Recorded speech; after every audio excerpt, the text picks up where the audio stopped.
বলা যাবে না। এখন মসজিদের দিকে বান্দা গেলে আমার আল্লাহর আশা বাড়ে না কম হয়? কথা বলে বাড়ে।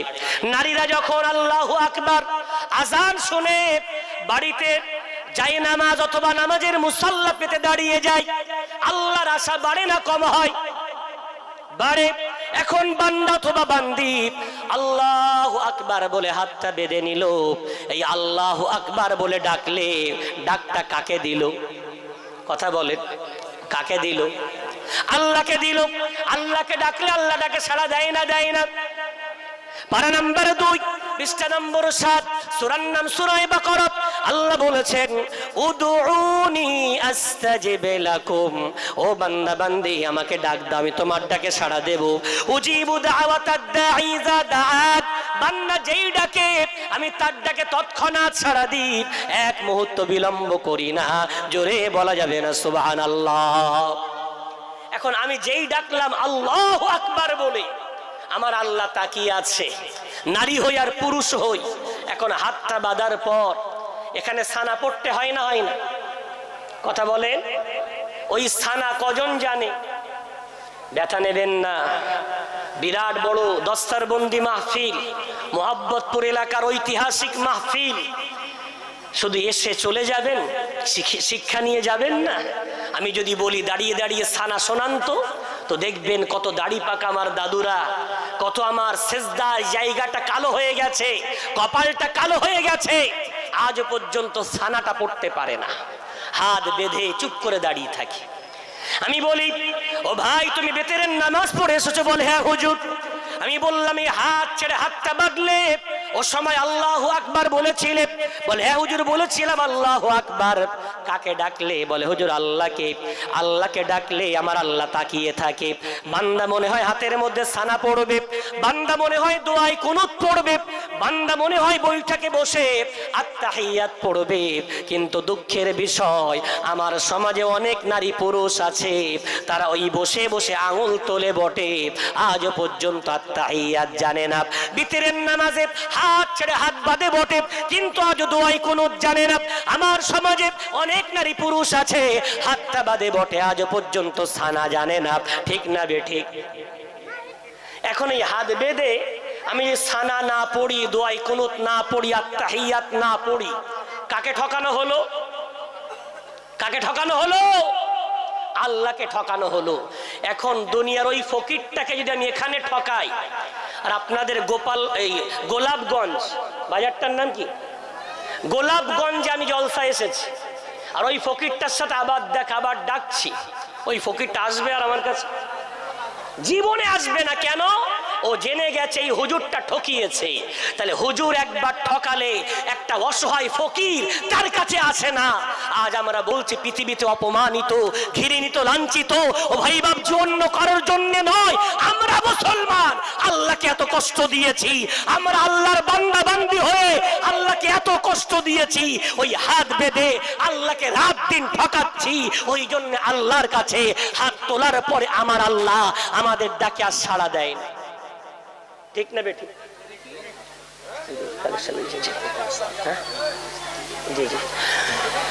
ওই জন্য রব্বুল আলামিন আমাদের ডাকে সাড়া দেন না। আমরা বলছি আমাদের দোয়া কবুল হয় না। না, আমাদের দোয়া কবুল হওয়ার জন্য আমার আল্লাহ তো অপেক্ষায় থাকেন, কিন্তু এত ঠকিয়েছি আল্লাহকে, এত কষ্ট দিয়েছি আল্লাহকে, যার জন্য আল্লাহ আমাদের ডাকে আর সাড়া দেন না। মসজিদগুলোর করুণ অবস্থা। বাবরি মসজিদ চলে গেল, জ্ঞানব্যাপী যাওয়ার জন্য প্রস্তুতি চলছে। আপনার মালদায় আদিনা মসজিদ আদিনাথ হয়ে গেছে, শুনছেন না? রিসেন্ট আদিনা মসজিদ আদিনাথ হয়ে গেছে। আরো কত মসজিদ তৈরি আছে এমন করে নষ্ট করার। আপনি কি ভাবছেন আমার আল্লাহর কষ্ট হচ্ছে না? দুঃখের বিষয়, আমরা যখন আল্লাহকে ঠকানো শুরু করেছি তো আল্লাহর মার আসা শুরু হয়েছে। কি আসা শুরু হয়েছে? তা মার খুব শীঘ্রই এমন মার পড়বে যে মারটা আসামে পড়েছিল, যে মারটা গুজরাটে পড়েছিল, যে মারটা বোম্বাইতে পড়েছিল, ওই মার পড়ার জন্য বাঙালি জাতি অপেক্ষা করো। সময় এসে গেছে। যতক্ষণ না পর্যন্ত আমরা ওই আল্লাহকে রাজি না করতে পারবো, যতক্ষণ যতক্ষণ না পর্যন্ত আমরা ওই রাসূল কারীমের দামান মজবুত করে ধারণ না করতে পারবো, আতিউল্লাহ ওয়া আতিউর রাসূল, আল্লাহর ইত্তেবা তার নবীর ইত্তেবা না করতে পারবো, এমন মার পড়বে পৃথিবীর কেউ বাঁচাতে পারবে না। দুঃখের বিষয়, এথায় দৌড়াচ্ছে ওথায় দৌড়াচ্ছে, প্রতিবাদ সভা করছে, কোথাও গিয়ে লাভ হবে না। আল্লাহর ঘরগুলো ভরিয়ে তুলুন, ওই আল্লাহই আমাদেরকে সাহায্য করবেন, জোরে বলা যাবে না। ঠকানো বন্ধ করুন, আল্লাহকে ঠকাবেন না।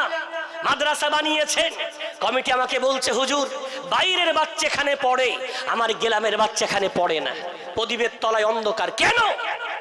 প্রত্যেকটা ঘরের বাচ্চা এখানে দেন, নারী পুরুষ সবাই শিক্ষা অর্জন করেন। যতক্ষণ না পর্যন্ত ওই এলেম না আসবে যে এলেম আমার আল্লাহ আদম নবীকে দিয়েছিলেন, যে এলেম সুলাইমান নবীকে আল্লাহ দিয়েছিলেন, ওই এলেম নিজেদের মধ্যে না আনবেন ততদিন পৃথিবীর মধ্যে শ্রেষ্ঠ হতে পারবেন না। আর ওই এলেম যেই আনবেন, ফারিস্তাদের চেয়ে শ্রেষ্ঠ হয়ে যাবেন, জিনেদের চেয়ে দামি হয়ে যাবেন। একটু জোরে বলা যাবে না সুবহানাল্লাহ। এখন সেই এলেমের কারখানার জলসা। গতকাল বৃষ্টি হয়ে বিরাট ক্ষতি হয়ে গেছে, অর্থাৎ মাদ্রাসার জলসা মানে একটা বিরাট আশা থাকে এলাকার মানুষ এসে দুটো সহযোগিতার জন্য হাত বাড়িয়ে দেবে, কিন্তু সবাই দিতে পারে না। সেই মানুষটাই দেয় যার মনের মধ্যে আল্লাহর ভালোবাসা লুকিয়ে আছে, যদি বলা যাবে না। যার হৃদয়ে আল্লাহর ভালোবাসা আছে সেই পারে, যার ভালোবাসা নেই সে পারে না। আমি এটা বলতে চাচ্ছি, এমন একটা ঘটনা আপনার গায়ের লোম খাড়া দিতে পারে। ঘটনাটা হলো দুনিয়ার এমন কোন ব্যক্তির না, সাধারণ মানুষের না। তিনি হলেন আল্লাহর খলিল ইব্রাহিম আলাইহিস সালাতু ওয়াস সালাম। তিনি একদা এক পাল ছাগল নিয়ে রাস্তায় বার হয়েছেন। হঠাৎ দেখতে পান একটা ফকির রাস্তার ধারে বসে বসে একটা তাসবিহ পড়ছে। তাসবিহটা হলো সুবহুন কুদ্দুসুন রব্বুনা ওয়া রব্বুল মালাইকাতি ওয়ার রূহ। এই তাসবিহ ফকির রাস্তার ধারে বসে বসে পড়ছে। তো ইব্রাহিম নবী আল্লাহকে খুব ভালোবাসে, ফকিরকে বলছে, ফকির বাবা তুমি কি তাসবিহ পড়ছিলে, আর একবার পড়ো তো। তো ফকির বলছে, আমি ফিরি ফিরি পড়বো না, আমাকে তুমি কি দেবে? ইব্রাহিম নবী হেসে বলছেন, এই আমার ছাগলের পাল দেখতে পাচ্ছ, আমি অর্ধেকটা আধা ছাগলের পাল ওই তাসবিহটা আমাকে শোনালে তোমাকে অর্ধেক ছাগলের পাল দিয়ে দেবো, জোরে বলা যাবে না। ওই ফকিরটা আবার তাসবিহ শুনিয়ে দিল, সুবহুন কুদ্দুসুন রব্বুনা ওয়া রব্বুল মালাইকাতি ওয়ার রূহ। ইব্রাহিম নবীর আবেগ আরো বেড়ে গেল। ফকিরটাকে বললেন, ফকির বাবা আর একবার তাসবিহটা শোনাও না। ফকির তখন বলছো, ইব্রাহিম আমি তোমাকে তাসবিহ শোনাতে পারি, আমাকে কি দেবে? বলে, অবশিষ্ট যে ছাগলগুলো আছে ওগুলো তোমাকে দিয়ে দেব। ওই সময় ফকিরটা আবার বলল, সুবহুন কুদ্দুসুন রব্বুনা ওয়া রব্বুল মালাইকাতি ওয়ার রূহ। ইব্রাহিম নবী বলছো, রে ফকির বাবা আরো একবার তাসবিহটা পড়ো না। ফকির তখন বলছো, ইব্রাহিম সব ছাগল তো দিয়ে দিলে, এখন তো দেওয়ার মতো কিছু নাই, আমি আর বলবো না। কেন? তুমি দেওয়ার মতো যখন তোমার কাছে কিছু নাই, আমি ফ্রিতেই তাসবিহ তোমাকে শোনাবো না। কি দেবে বলো? ইব্রাহিম নবী তখন চিন্তা করছে, তাই তো আমার কাছে কিছু নাই। তখন ফকিরকে বলছে, ফকির বাবা কিছু তো নাই, তবে হ্যাঁ ওই ছাগলগুলো চড়ানোর জন্য একটা রাখাল তো দরকার। আমি ইব্রাহিম আমার জীবনটাকে দিয়ে ওই ছাগলের রাখাল বেনে যাবো, জোরে বলা যাবে না? জোরে বলা যাবে না একটু সুবহানাল্লাহ? ফকির তখন বলছো, ইব্রাহিম আমি দুনিয়ার কোনো ফকির নই, আমাকে দেখে ফকির মনে হতে পারে। আমার আল্লাহ আমাকে পাঠালেন আর বললেন, যাও যাও আমার ইব্রাহিমের একটি ইমানের পরীক্ষা নিয়ে এসো। আমাকে কত ভালোবাসে, আমার নামের কত মহাব্বত সে করে, একটু দেখে এসো। ও ইব্রাহিম তুমি পরীক্ষায় পাস করেছো, আমার আল্লাহকে তুমি এত ভালোবাসো, সম্পদ দিয়ে দিলে, জীবন দিয়ে দিলে, তবে আল্লাহর নাম তোমার কাছে এত ভালো, একটু জোরে বলা যাবে না সুবহানাল্লাহ? আজকে মহাব্বতপুরের মানুষ যে জনস্রোত, আজকে আমার সামনে নারী পুরুষ বসে আছেন, আমি একটু ইব্রাহিম আলাইহিস সালাতু ওয়াস সালামের আল্লাহর প্রতি যে ভালোবাসা ছিল, আজ আপনার এই জামিয়া রহমানিয়া মাদ্রাসার প্রতি কার কত ভালোবাসা এটা প্রমাণ করে দেখাতে হবে। আজ ইব্রাহিম নবী নেই, আল্লাহ পাক রব্বুল আলামিনের নাম নেওয়ার মানুষ নেই এমনটা নয়, এই যে হাজার হাজার মানুষ আপনারা সেই আল্লাহর প্রেমিক এখানে এসেছেন, একটু আসেন। ওই আল্লাহর ভালোবাসায় যেখানে কোরআন তেলাওয়াত করানো হয়, হিফজখানা চলে, বাচ্চাদেরকে দ্বীনের জ্ঞান প্রদান করা হয়, সেই আল্লাহর ভালোবাসায় কে আছেন? আজকের এই মাহফিল থেকে 10,000 টাকা এই মাহফিলের জন্যে, জামিয়া রহমানিয়ার জন্য 10,000 টাকা দেবেন। আল্লাহর কোন বান্দা আছেন একটু হাত তুলে বলেন। 10,000। আমি মুসাফির, এখনই হাদিস শোনালাম, 3 ধরনের মানুষের দোয়া আল্লাহ কবুল করে নেন, তার মধ্যে একটা হলো মুসাফিরের দোয়া। আমি গুনাহগার হতে পারি, তবে মাসটা চলছে মাহে শাবান। যেনারা যাদেরকে চাঁদা ভাঙন করা হয়েছে, আপনারাদের স্টেজের পিছা দিকে বাক্সুর কাছে আপনারা চাঁদাগুলো দিয়ে দেন। স্টেজের ডান দিকে অফিস করা আছে, সেখানে লোক আছে, আপনারা চাঁদাগুলো দিয়ে দেন। মাদ্রাসায় কেউ চাঁদা দিতে যাবেন না, এখানে অফিসে চাঁদা দিবেন, স্টেজের ডান দিকে। এই মজলিসে যারা বসে আছেন, সেই কোরআনের ভালোবাসায় 10,000 টাকা মোহাব্বতপুরের কোনো ভাই দেবেন, কোনো নওজোয়ান বন্ধু দেবেন, কোনো ব্যবসায়ী, কোনো চাকরিজীবী, কোনো দুনিয়ার বিভিন্ন কাজকর্মে জড়িত ভাই একটু হাত তুলে বলেন না কে আছেন। আমি একটু তার জন্য প্রাণ ভরে দোয়া করি। 10,000 টাকা আল্লাহর কোনো বান্দা নাই, এই মাহফিল থেকে একটু হাত তুলে আপনার সাধ্য মতো টুকটুক করে দেবেন, সময় মতো দেবেন, কালকেই দিতে হবে না, যখন সুবিধা তখন দেবেন। আজকে একটু নিয়ত করে নেন। খাতা কলম এনেছেন না? জি আছেন। মা বোনদের কাছে চাদর পাঠানো হচ্ছে। আর এই মজলিসে যারা বসে আছেন একটু বলেন কে আছেন 10,000 দেবেন, 5,000 দেবেন, 2,000 দেবেন, 1,000 দেবেন। অনেক ভাই আমার তিলে তিলে তাল হয়ে যাবে, বিন্দুতে সিন্ধু হবে ইনশাআল্লাহ। আজ জামিয়া রহমানিয়া হয়তো গড়েছেন, একদিন দেখবেন এই প্রতিষ্ঠান ফুলে ফলে অনেক বড় হয়ে যাবে। আজ বেঁচে আছেন, আগামীকাল থাকবেন না, তবে কবরে যাওয়ার পর এই সওয়াবটা কিয়ামত পর্যন্ত পেতে থাকবেন। জোরে বলেন না সুবহানাল্লাহ। এই সওয়াব কোনোদিন বন্ধ হবে না। বাচ্চা এখানে হাফেজ হবে, এখানে আলেম হবে, সারা জীবন যত কোরআন তেলাওয়াত করবে।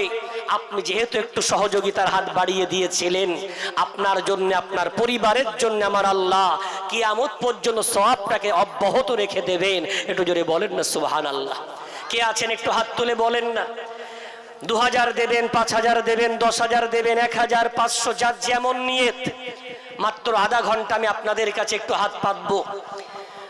অনেক দূর থেকে আপনাদের মাঝে আসতে হয়েছে, বৃষ্টি বাদলায় পরিবেশটা একেবারে লন্ডভন্ড হয়ে গেছে, তারপরেও মানুষ এসেছেন, আবেগ নিয়ে দৌড়ে এসেছেন। একটু আসেন না, হাত তুলে তুলে।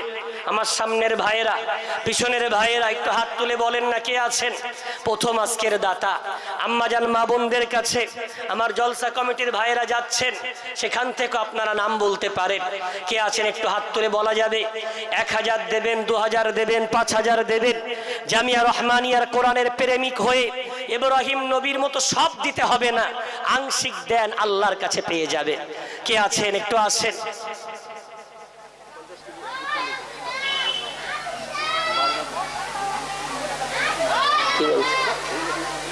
কি বলছে কি দেবেন?